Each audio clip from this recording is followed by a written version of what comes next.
Hey friends, it's Carrie. Welcome back to my channel. Today I'm going to be doing the Christmas Carol book tag. I was tagged to do this video by my buddy John over at Hey Y'all Listen Up, so I will link his video in the description box. Thanks for tagging me. I have been thoroughly enjoying all of the festive book tag videos and Vlogmas videos that I've been watching, and I'm having a great time making my TBR list for 2021. So I'm sure I won't finish that TBR list, but that's quite all right. I'm having fun making it anyway. So let's get into this tag. Question number 1 is The Ghost of Christmas Past, a book that was a childhood favorite. So the first kind of big book that I can remember reading as a child was Little Women by Louisa May Alcott, and that book does have kind of a Christmas theme to it. It begins and ends at Christmas time, and I just remember that book having a very cozy feel for me. I mean, it's a big family. You have lots of sisters, and I didn't grow up with a lot of siblings. I only have one brother, and so I just kind of enjoyed reading about all of the hustle and bustle and all of the dynamics of all of the relationships there. So that's definitely a childhood favorite. Question number 2, The Ghost of Christmas Present, a recent book that you think will become one of your all-time favorites. This one's easy to answer. It's the book I was just reading about 5 minutes ago. The Revolution of Marina M. by Janet Fitch, and this is the book that I won from Summer over at Cozy Reading with Quaker Cats. And Summer, I am almost done with this book. I am at page 647, so I might actually finish this book today and be able to do a wrap-up video on it. But this book is intense. I mean, it's a coming-of-age story.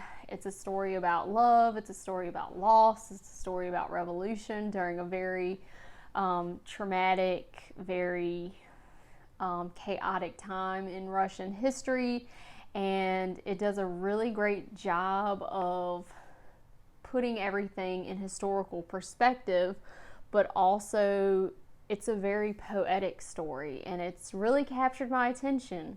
I'm very impressed by this book. I love it. Question number 3, The Ghost of Christmas Yet to Come, a book coming out next year that you're most excited about. I am excited about Kristen Hanna's The Four Winds, which should be coming out in February of 2021. This book is supposed to be set in the Great Depression Dust Bowl era, so I'm excited about that because I think historical fiction has been kind of inundated with World War II stories, and particularly the British and French perspective. So I'm always excited to see something different come into the market, and I do like Kristen Hanna, so I'm excited to see what she's got with that new book. Question number 4, Bah Humbug, a book that everyone else loves that you just can't stand. Well, I'm not one to judge anyone's reading taste because I think that everyone has their own guilty pleasures and their own reading taste, and to each his own, but I really have no desire to read Midnight Sun by Stephanie Meyer. And I have read the Twilight series and I enjoyed it for what it was, and I do like a good vampire book every once in a while. And you know, I did watch the Twilight marathon that was on back a month or two ago. I know Lady Jane Books watched it because she mentioned it in one of her videos, but I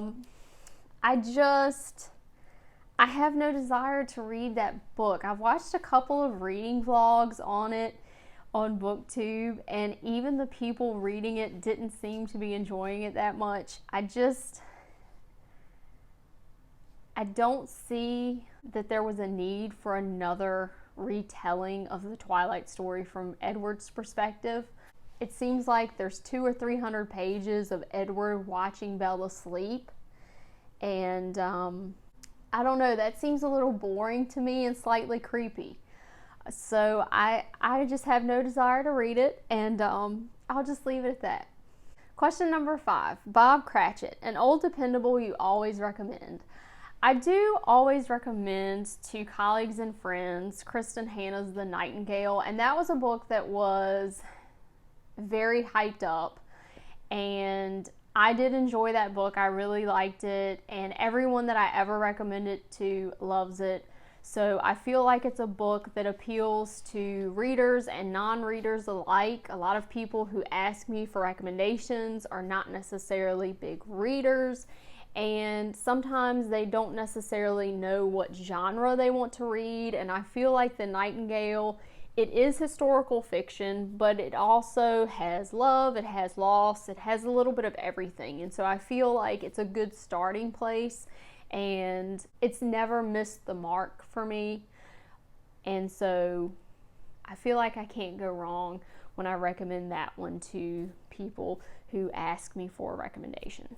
Question number 6, Tiny Tim, an underhyped book that you think deserves more love. I'm going to go with an entire genre. I feel like nonfiction doesn't get the attention that it deserves. I feel like fiction definitely gets a lot more attention and definitely gets a lot more hype.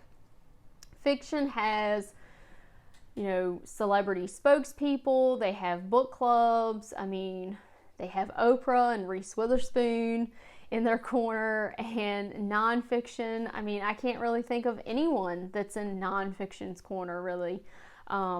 Maybe I'm wrong here, maybe I'm missing something, but I definitely feel like nonfiction is not the belle of the ball. They are, in the corner waiting to be noticed. And fiction, they get all of the attention. They get noticed. I feel like nonfiction has really tried in recent years to be more accessible, and a lot of nonfiction is being written in such a way that it reads like fiction. So it should be more appealing to people, it should be more accessible, it should be more readable, but people just aren't noticing nonfiction. They're not picking it up, and so I don't know.